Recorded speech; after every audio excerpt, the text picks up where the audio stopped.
Irmãos, vamos abrir a palavra no Evangelho de Lucas, no capítulo 1, verso 26. Semana passada eu falei sobre o encontro de Maria com Isabel, e hoje nós vamos continuar falando sobre Maria. Evangelho de Lucas, capítulo 1, verso 26 em diante.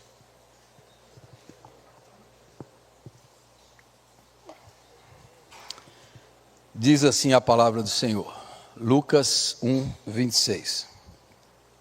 No sexto mês, foi o anjo Gabriel enviado da parte de Deus para uma cidade da Galileia chamada Nazaré, a uma virgem desposada com certo homem da casa de Davi, cujo nome era José. A virgem chamava-se Maria. E entrando o anjo aonde ela estava, disse: Alegra-te, muito favorecida, o Senhor é contigo. Ela, porém, ao ouvir esta palavra, perturbou-se muito e pôs-se a pensar no que significaria esta saudação. Mas o anjo lhe disse: Maria, não temas, porque achaste graça diante de Deus. Eis que conceberás e darás à luz um filho, a quem chamarás pelo nome de Jesus. Este será grande e será chamado Filho do Altíssimo. Deus, o Senhor, lhe dará o trono de Davi, seu pai. Ele reinará para sempre sobre a casa de Jacó, e o seu reinado não terá fim. Então disse Maria ao anjo: Como será isso, pois não tenho relação com homem algum? Respondeu-lhe o anjo: Descerá sobre ti o Espírito Santo, e o poder do Altíssimo te envolverá com a sua sombra. Por isso também o ente santo que há de nascer será chamado Filho de Deus. E Isabel, tua parenta, igualmente concebeu um filho na sua velhice, sendo este já o sexto mês para aquela que diziam ser estéril, porque para Deus não haverá impossíveis em todas as suas promessas. Então disse Maria: Aqui está a serva do Senhor, que se cumpra em mim conforme a tua palavra. E o anjo se ausentou dela. Naqueles dias, dispondo-se Maria, foi apressadamente à região montanhosa, a uma cidade de Judá. Entrou na casa de Zacarias e saudou Isabel. Ouvindo esta saudação de Maria, a criança lhe estremeceu no ventre. Então Isabel ficou possuída do Espírito Santo e exclamou em alta voz: Bendita és tu entre as mulheres, e bendito o fruto do teu ventre. De onde me provém que me venha visitar a mãe do meu Senhor? Pois logo que me chegou aos ouvidos a voz da tua saudação, a criança estremeceu de alegria dentro de mim. Bem-aventurada a que creu, porque serão cumpridas as palavras que lhes foram ditas da parte do Senhor. Amém. Amém. Graças a Deus. Por que nós amamos Maria? Ou por que nós devemos amar Maria? Você sabe que talvez a maior diferença entre os evangélicos e a Igreja Católica Romana seja o papel de Maria na nossa fé. E hoje eu não quero falar de maneira para polemizar, nem para responder essas diferenças. Meu aspecto aqui é expor a palavra de Deus e expor o aspecto de Maria como modelo, como exemplo, como uma inspiração para nós. Então o objetivo é nos edificar na palavra de Deus e expor como Maria tem um papel singular na salvação, no plano eterno de Deus da nossa salvação. Então eu diria aqui 5 razões por que nós devemos amar Maria. Primeira razão, porque Maria representa a redenção. Através de Maria vem a redenção de Eva, da primeira mulher, da mulher lá do paraíso, que foi enganada pela serpente, e através de Maria, as filhas de Eva, através do fruto do ventre de Maria, as mulheres que sofreram e que sofrem pelo pecado de Eva, são redimidas e são restauradas. Há um texto bíblico que eu quero que você abra aí, lá no começo da Bíblia, em Gênesis capítulo 3, quando o pecado entrou no mundo, quando o ser humano caiu do seu estado original, quando a queda atravessou a humanidade, a rebelião, o pecado, e através ali deles comerem o fruto que Deus falou para não comerem, e naquele momento em que a maldição entra na boa terra do Senhor, no jardim de Deus, no jardim do Éden, e o ser humano perdeu a sua conexão com Deus por causa do pecado, ali naquele momento das maldições, das consequências do pecado que virá sobre a humanidade, sobre o planeta Terra, sobre o cosmos de maneira geral, ali no meio, quando Deus está proferindo no verso 15, no capítulo 3 de Gênesis, ali tem uma profecia, que os teólogos chamam de proto-evangelho, é a semente do evangelho. Gênesis 3, verso 15, o Senhor está falando à mulher, depois está falando à serpente, que enganou Eva, que lá no Apocalipse vai dizer que a serpente é Satanás. Então veja Gênesis 3, versículo 15. Porém, inimizade entre ti e a mulher e ti é a serpente, entre ti e a mulher, entre a tua descendência e o seu descendente, a descendência da serpente e o descendente da mulher, só que o descendente da mulher aí está no singular, a mulher vai gerar um descendente, esse te ferirá a cabeça, e a serpente vai ferir o calcanhar, mas o descendente da mulher vai pisar a cabeça da serpente. E aí na sequência, no versículo 16, você vai ver as consequências do pecado para a mulher.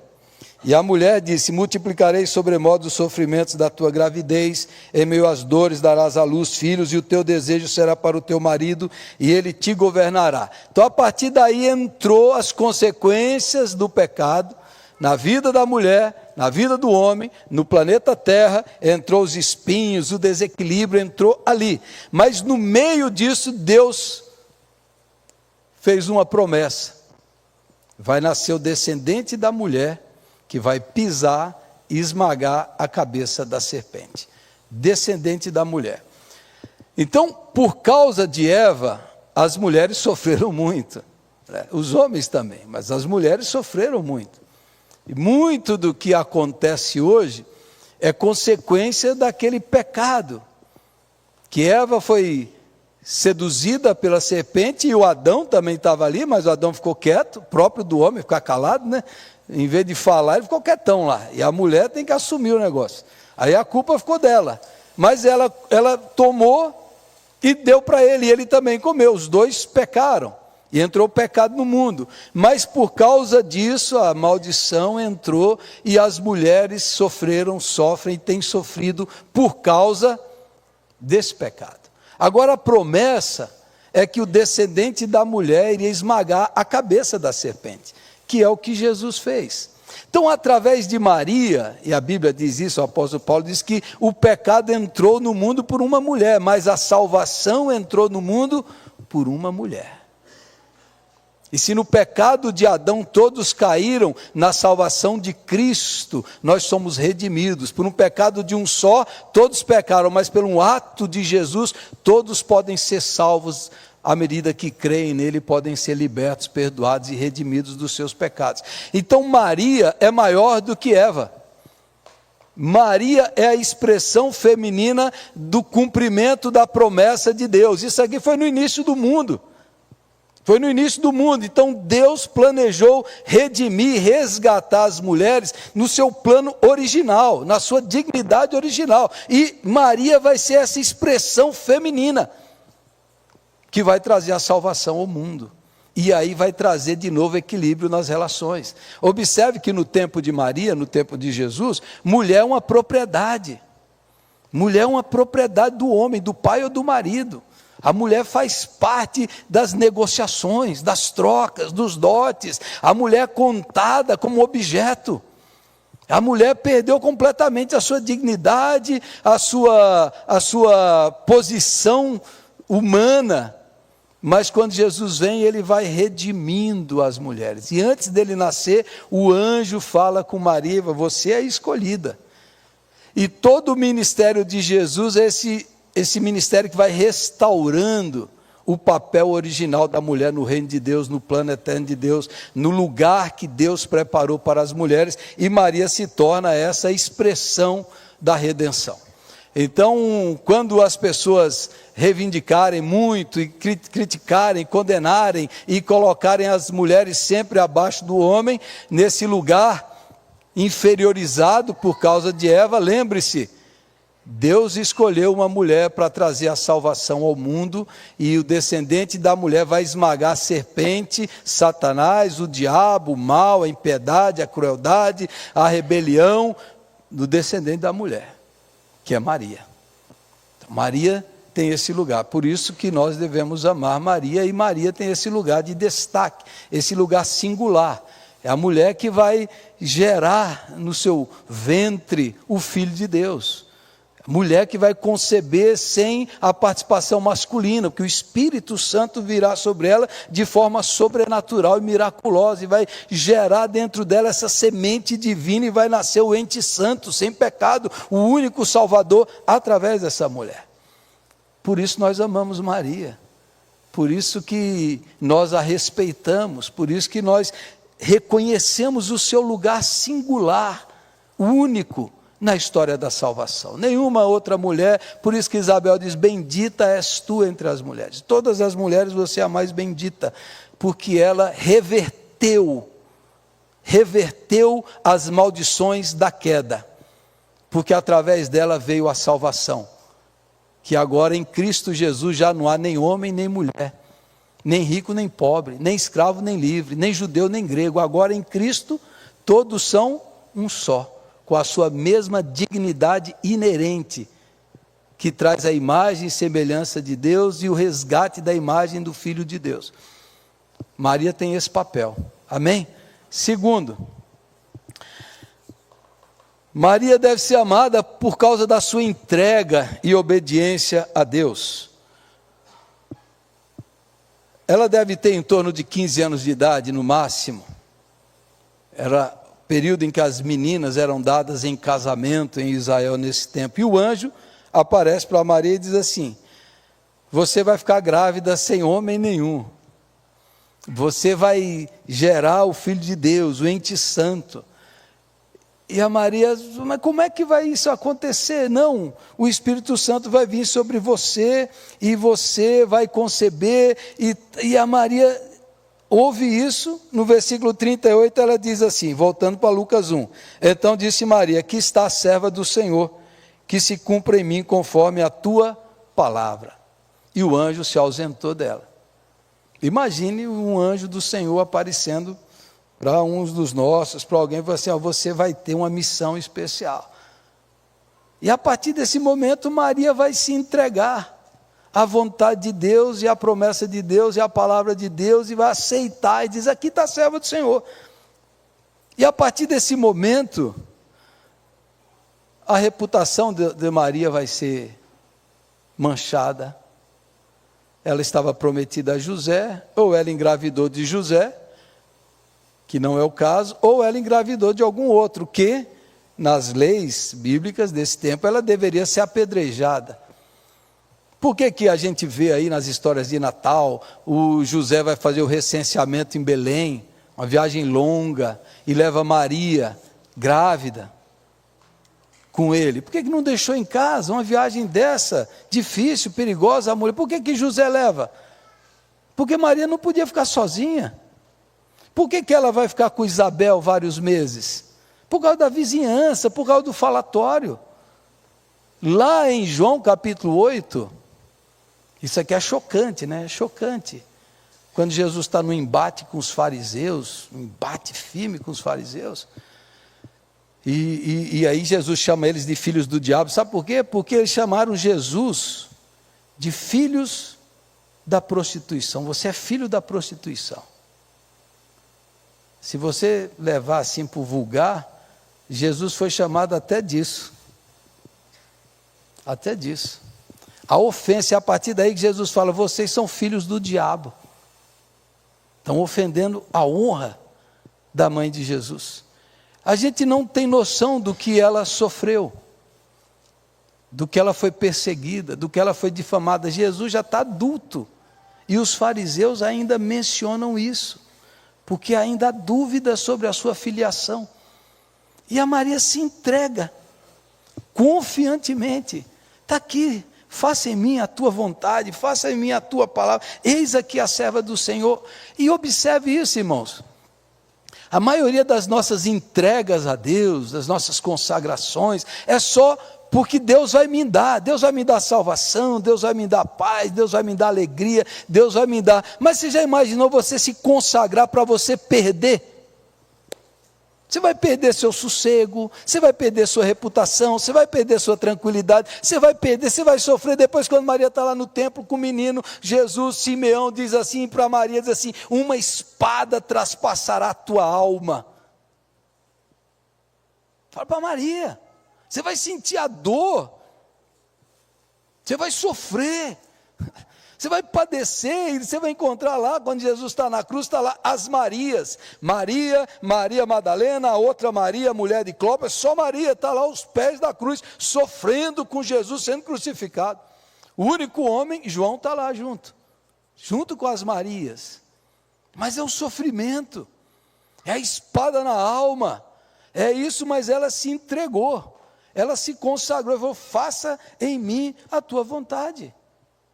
Imagine hoje, Deus falar isso com alguém, Deus falar isso com uma moça, uma menina, um adolescente, o pessoal vai até processar, Deus fala, não Senhor, isso é abuso de menor, não pode, com menos de 18 anos, não pode ter um compromisso desse, ela é menor ainda, e o anjo vai lá e fala, não Maria, você foi escolhida, você foi cheia de graça, e a Maria diz, eis aqui a minha entrega, porque a gente ama, porque a gente tem que se entregar para Deus assim, sem reservas, se dá ao Senhor, diz, Senhor, faça em mim a tua vontade, não o que eu quero. Maria tinha planos, tinha sonhos, tinha projetos, como qualquer pessoa, tinha ideais de vida, mas ela se entrega, ela se consagra, ela diz, aqui está a serva do Senhor, e esse é o modelo para todo cristão, não o que eu quero, não o que eu faço, não o que eu desejo, não o meu sonho, mas a tua vontade, o teu reino, o teu nome, cumpra-se em mim aquilo que o Senhor quer, e ela é esse modelo para nós. Às vezes a gente só se entrega para Deus, buscando benefícios, buscando as bênçãos de Deus, e não falando o que eu vou perder, o que eu vou entregar, o que eu vou abrir mão, para que a vontade de Deus seja feita.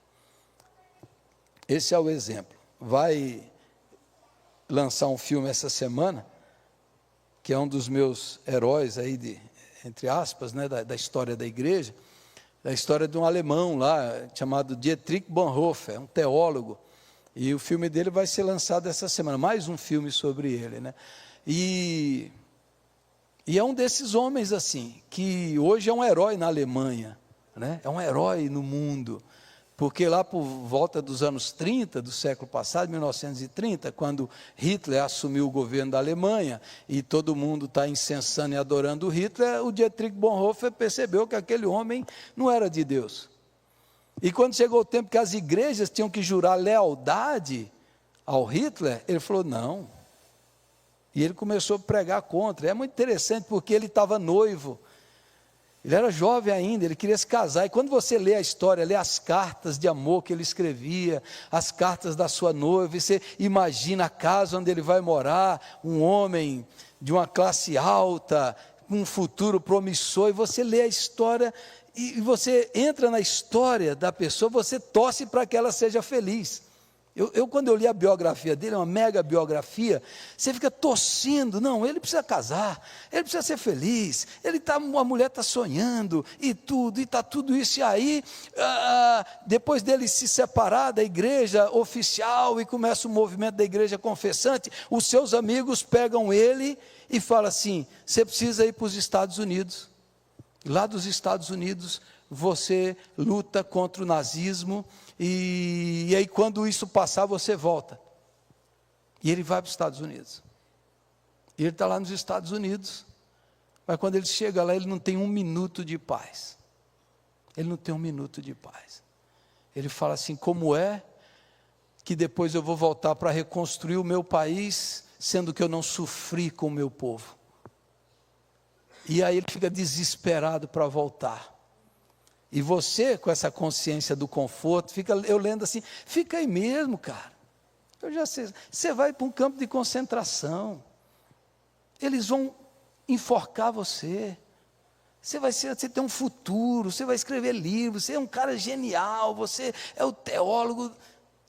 Ele volta, se opõe a Hitler, faz parte daquela conspiração, daquele filme Operação Valquíria, do Tom Cruise, ele faz parte daquela conspiração, e ele é preso, e ele fica preso durante muito tempo, e um pouco antes do Hitler morrer, do nazismo, da guerra acabar, o Hitler manda uma ordem, pode enforcar, 9 de abril de 1945, ele está na sua cela, o soldado vem, chama Dietrich, chegou sua hora, leva ele lá para o lugar onde vai ser enforcado, e alguém bate nas costas dele e diz para ele assim, é o fim, é o fim.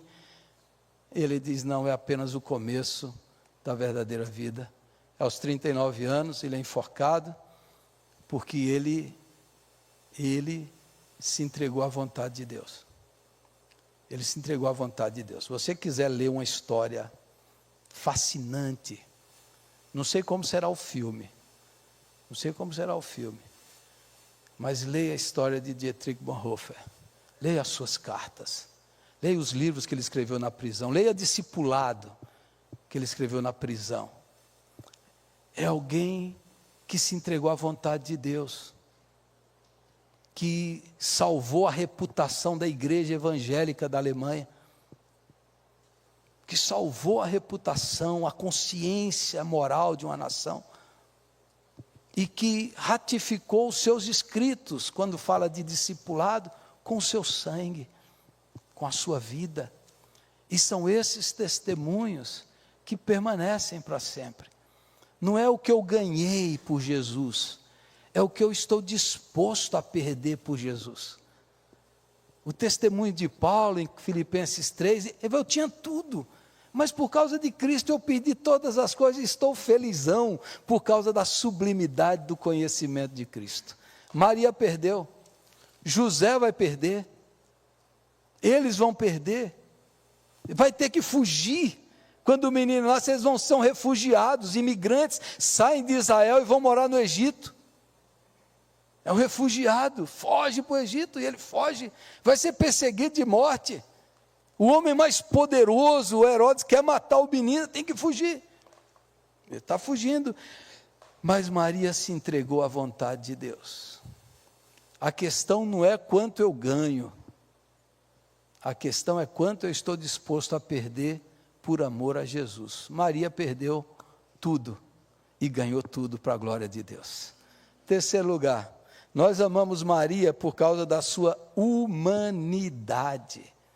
E aí é que entra as maiores divergências entre nós, os evangélicos e a Igreja Católica Romana, porque nós afirmamos que Maria foi humana, completamente humana, que a Maria foi de carne e osso.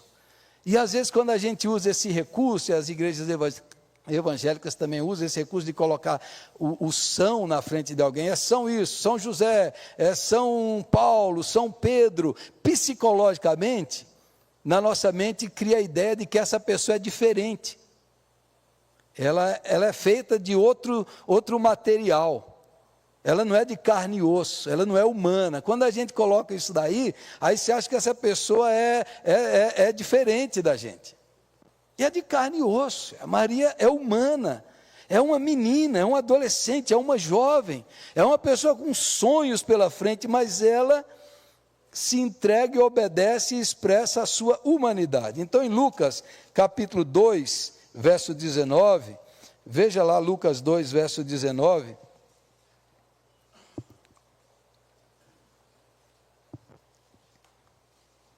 e 51, diz assim: Maria, porém, guardava todas essas palavras, meditando-as no coração. Quando os pastores, o menino nasceu, os pastores foram adorar, falando que viram anjos, Maria ouviu aquilo e guardou no coração.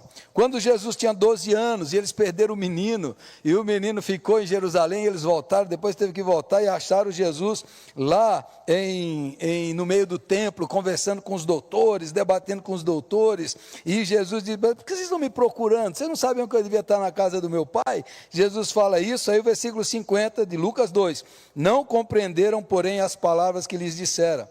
E desceu com eles para Nazaré, e era-lhe submisso. Sua mãe, porém, guardava todas essas coisas no coração. Maria sabia que Jesus era especial, mas ela não tinha a compreensão total do que seria, nem como seria. Aliás, ninguém tinha, nem os apóstolos que conviveram com Jesus 3 anos sabiam. Eles não sabiam, a expectativa messiânica era outra, outro tipo de Messias. Então Maria vai vendo os sinais, e ela vai guardando, vai meditando, vai refletindo, vai estudando, vai discernindo o seu filho, quem ele é, o que ele veio fazer. Então Maria é humana. Ela precisa refletir, precisa meditar, ela não tem a compreensão toda, ela não sabe o que vai acontecer, mas ela vai crescendo na compreensão, ela vai crescendo no entendimento de quem é Jesus, ela vai crescendo, ela vai aprendendo, como o próprio Jesus cresceu. O texto 52 diz que Jesus crescia, Jesus já não era Deus pronto, ele cresceu como humano, ele amadureceu como Maria, que é ser humano de carne e osso, que é gente, que às vezes tinha dores, cansaço, dúvida.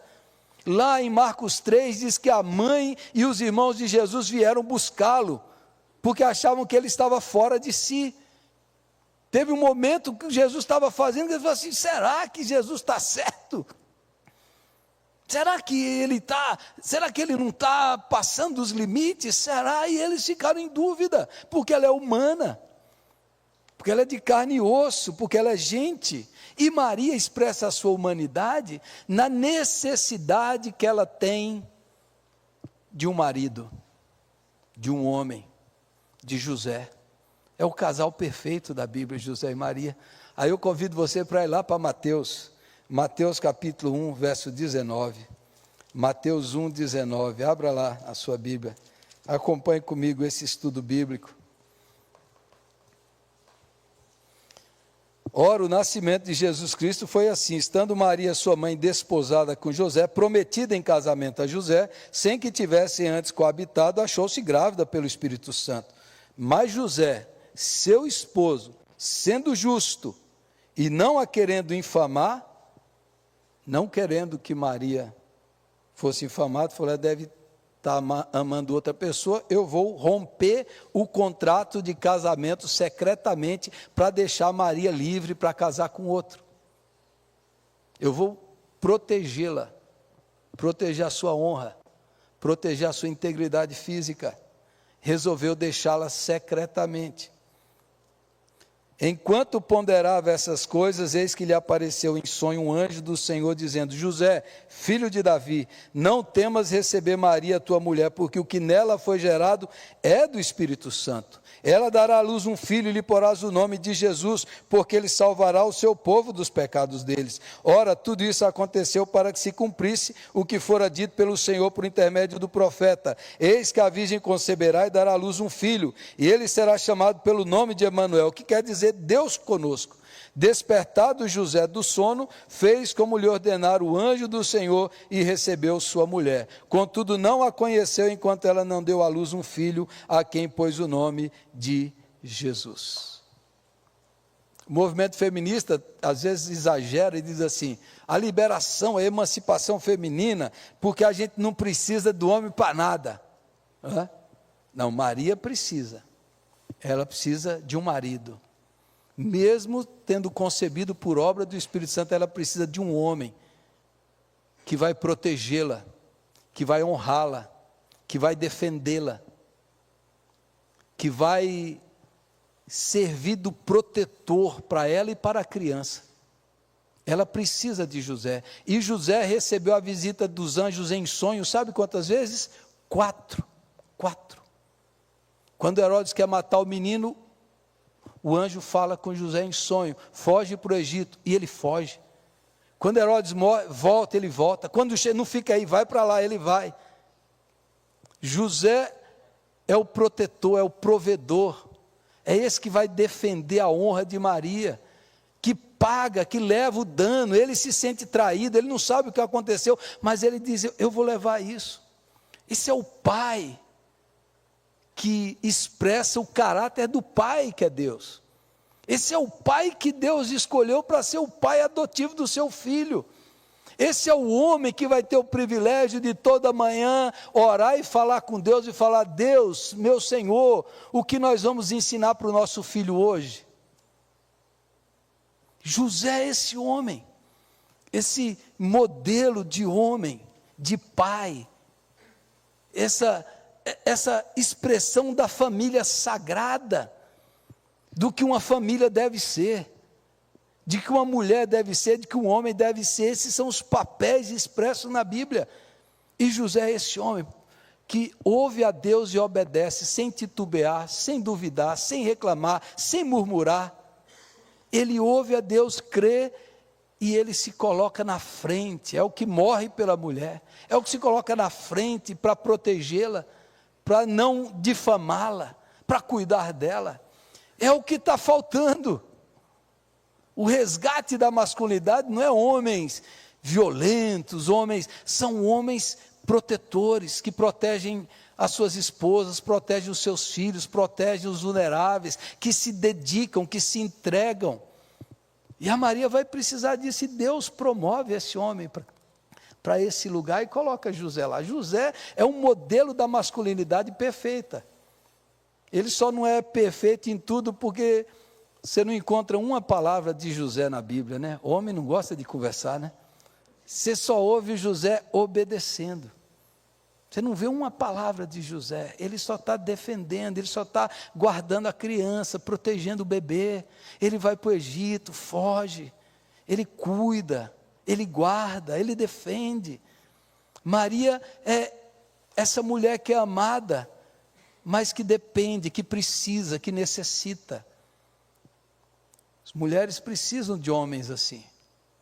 As mulheres não podem abrir mão de maridos assim, de pais assim. Precisamos resgatar a masculinidade bíblica, que não é essa tóxica, abusiva, violenta, que traumatiza filhos, que fazem família sofrer. Precisamos de homens assim, que se oferecem pela sua esposa, que assumem o dano em lugar dela. Maria é o exemplo da humanidade e da maternidade, o resgate da maternidade, do papel de mãe, daquela mãe que carrega a salvação em sua barriga, a esperança do mundo, que carrega o novo mundo que virá, o reino que se manifestará. Essa é a Maria, é a mãe que vai até a cruz, e que fica com o seu filho até, ela só vai embora quando o filho diz: mãe, não precisa sofrer por mim, mãe, eu já estou nas mãos do meu pai, eu estou cumprindo o meu propósito. João, cuida da minha mãe, mãe, cuida do João, pode ir embora, mamãe, não precisa ficar sofrendo aqui. Mas ela encarna esse papel, ela segue esse papel dessa mulher que ama, que sofre, que se dedica ao seu filho, essa mulher forte. Amém? Por sua maternidade e por sua humanidade. A graça de Deus se revela de maneira especial para nós na salvação, mas a graça comum de Deus se revela na cultura, nas expressões musicais. E tem uma música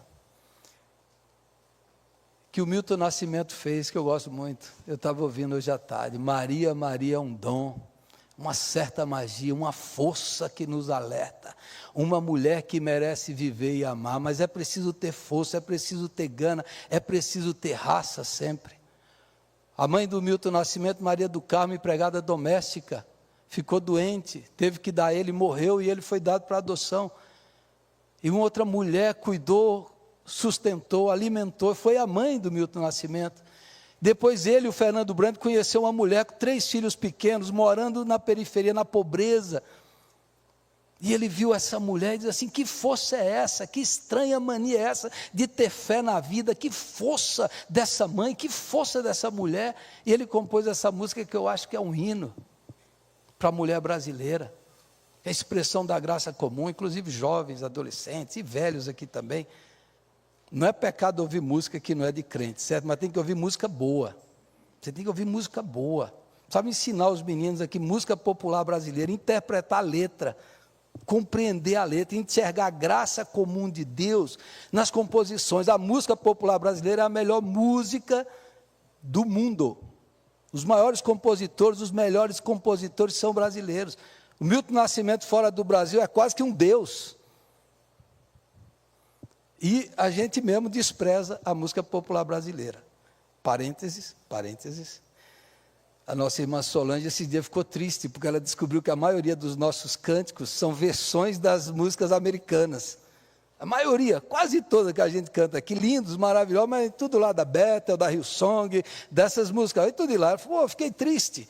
Aí eu vi que lá na Bethel, que é a meca do worship mundial, lá, está lá os compositores da música de louvor hoje do mundo, que todos copiam, eles foram celebrar as culturas do mundo, e aí chegou a música brasileira, e aí tem um grupo lá do Nordeste, que chama Coletivo Candeeiro, que é a coisa mais linda da música cristã desse século, é o Coletivo Candeeiro, e aí lá na Bethel Church, eles estavam cantando música nordestina do Coletivo Candeeiro, todos os americanos impressionados com essa expressão popular, da cultura brasileira em louvor e adoração.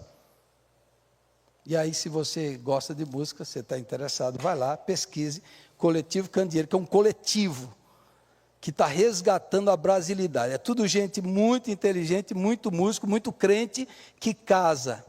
E é bonito você ver uma música quando alguém diz assim, nós vamos te louvar. Eu até choro quando eu vejo essa música. Nós vamos te louvar em brasilês, e é do lado de cá, não é de como eles nos veem, os colonizadores, é como a gente produz o nosso louvor, dentro da nossa cultura, não é em português que a gente vai te louvar, porque a nossa língua não é portuguesa, nós vamos te louvar em brasilês, porque é nesse idioma que o Senhor vai ser louvado, é uma coisa linda, linda, linda. Fecha parênteses da minha área nordestina, né, do nosso irmão e minha aqui nordestina, para cantar um pouco do bairrismo da música brasileira, voltando para Maria, tá bom? Então Maria, expressão da graça comum, expressão da força feminina, expressão dessa qualidade feminina. Quarto lugar, por que nós devemos amar Maria? Por sua devoção a Jesus, por sua adoração, por seu louvor. No primeiro milagre de Jesus registrado em João capítulo 2, acabou o vinho, e Maria vem e diz para os serventes, façam tudo, João 2 verso 5, façam tudo o que ele vos disser, olhem para ele, tudo o que ele mandar vocês fazer, fiquem de olho nele, obedeçam o que ele mandar, porque ele sabe o que ele faz, olhem para Jesus e obedeçam o que ele mandar. E lá em Lucas, voltando para Lucas agora, Lucas capítulo 1, quando Isabel fala com Maria, a Maria expressa o Magnífica, o cântico de Maria, 1:46, esse cântico de Maria, Maria expressa, Maria tem um conhecimento teológico profundo, Maria tem um conhecimento histórico extraordinário, Maria tem uma percepção do plano de Deus na história, Maria não é alienada, Maria sabe o que está acontecendo, e Maria é uma poetisa. Esse salmo que Maria compõe é um poema na língua grega, a rima, a tempo, a tonalidade nessa poesia. Se você ler na Bíblia a mensagem de Eugene Peterson, você vai encontrar as rimas do texto, há rimas, parece quase que um cordel, há rimas, há ligações, Maria tem essa compreensão, e esse hino é essa expressão exuberante de devoção, de alegria, de exultação, de ver o plano de Deus se cumprindo na história, de ver a realização do propósito eterno de Deus, através da vida dela. E aí Maria canta, Lucas 1, verso 46, então disse Maria, ela conhece os salmos, ela conhece a poesia, ela conhece, a minha alma engrandece ao Senhor, e o meu espírito se alegrou em Deus, meu Salvador, porque contemplou na humildade da tua serva, pois desde agora todas as gerações me considerarão bem-aventurada, Porque o poderoso me fez grandes coisas, santo é o seu nome, a sua misericórdia vai de geração em geração sobre os que o temem, agiu com o seu braço valorosamente, dispersou os que no coração alimentavam pensamentos soberbos, derribou do seu trono os poderosos. Não foi em Jerusalém, não foi em Roma, não foi no templo, não foi nas pessoas da nobreza, não foi nesses homens, não foi na casa de Herodes, não foi na casa de Caifás, não foi na casa de Anás, não foi nesses homens que Deus se revelou. Ele dispersou os soberbos, derribou do seu trono os poderosos e exaltou os humildes. Encheu de bens os famintos e despediu vazios ricos. Amparou a Israel, seu servo, a promessa que fez a Israel, a fim de lembrar-se da sua misericórdia a favor de Abraão e de sua descendência para sempre, como prometera aos nossos pais. Maria está dizendo: o reino de Deus chegou no meu filho, e esse reino vai revolucionar as estruturas hierárquicas desse mundo mal. O reino de Deus vai colocar o mundo de ponta cabeça, vai revirar as coisas, vai mudar a estratificação social. No reino de Deus o maior é o menor, o orgulhoso não tem lugar, o soberbo não tem lugar. No reino de Deus são os humildes, são as Marias, são as Isabéis, são os Josés da vida. Você é um carpinteiro. O reino de Deus, o reino do Rei dos Reis, é de gente simples que crê, que confia, que entrega, que está disposto a abrir mão plenamente e totalmente ao Senhor.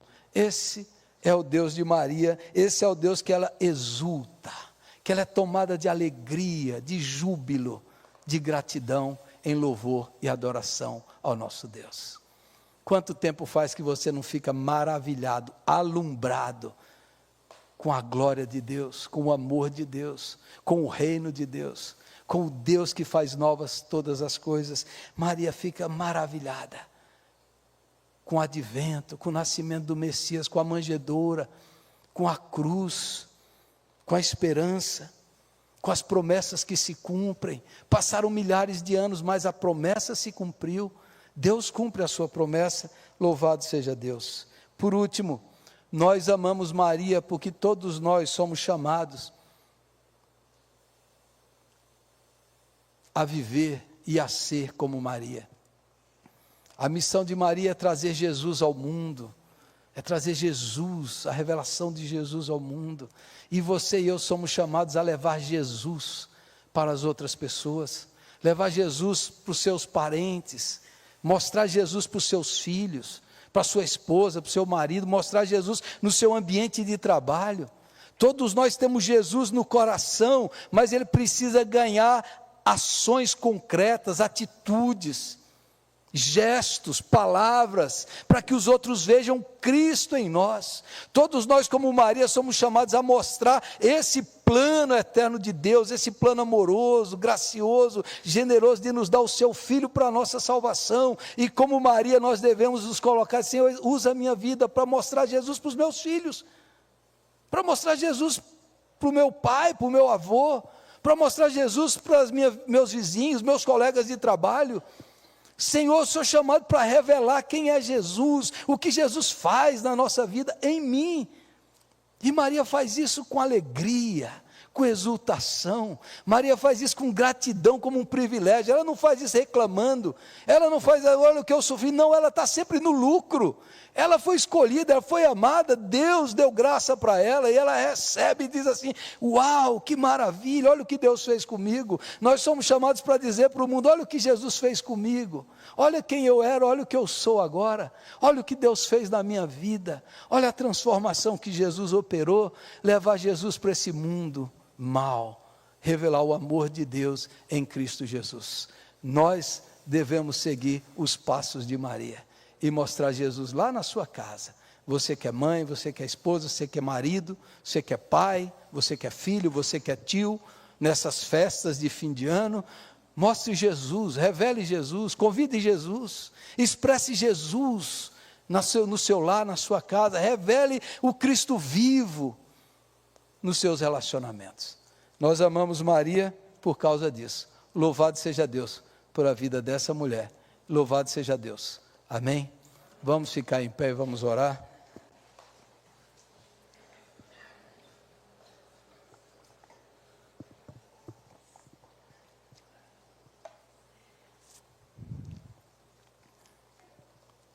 Ore ao Senhor.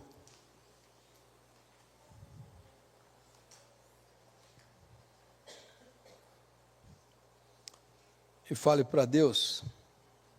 Peça para Deus que você gostaria de ter essa atitude. Senhor, eis aqui a serva do Senhor. Eis aqui o servo do Senhor. Não a minha vontade. Não o que eu quero. Porque o que o Senhor quer é sempre o melhor. Como Maria que trouxe a salvação ao mundo, que gerou no seu ventre a semente do Espírito Santo. Por isso sofreu, mas persistiu, perseverou e foi fiel. Fale para Deus, Senhor, eu quero mostrar Jesus na minha casa. Eu quero mostrar Jesus na minha vida, nas minhas palavras, nos meus gestos. Eu quero que os outros vejam Cristo em mim. Ore ao Senhor. Eis aqui a minha vida, Senhor. Eis aqui a tua serva. Cumpra-se em mim a tua palavra. Eis aqui o teu servo. Cumpra-se em mim a tua palavra. Me ajuda a estar disposto a obedecer, a abrir mão, a ser um servo do Senhor verdadeiramente. Tome uma decisão hoje. Tome uma decisão hoje de deixar que o propósito de Deus entre dentro de você. Mude você, como mudou Maria para sempre. Como mudou José para sempre. Que esse Natal seja diferente para você. Que você não viva o Natal do seu jeito, mas do jeito de Deus. Que haja a presença de Jesus na sua casa, nas celebrações, nos encontros. Que Jesus seja o centro. Que Jesus seja adorado. Que haja alegria, mas aquela alegria espiritual. Aquela alegria da salvação. Aquela alegria eterna. Peça para o Senhor isso. Maria entrou para a história. Senhor, eu quero fazer história, servindo a Jesus.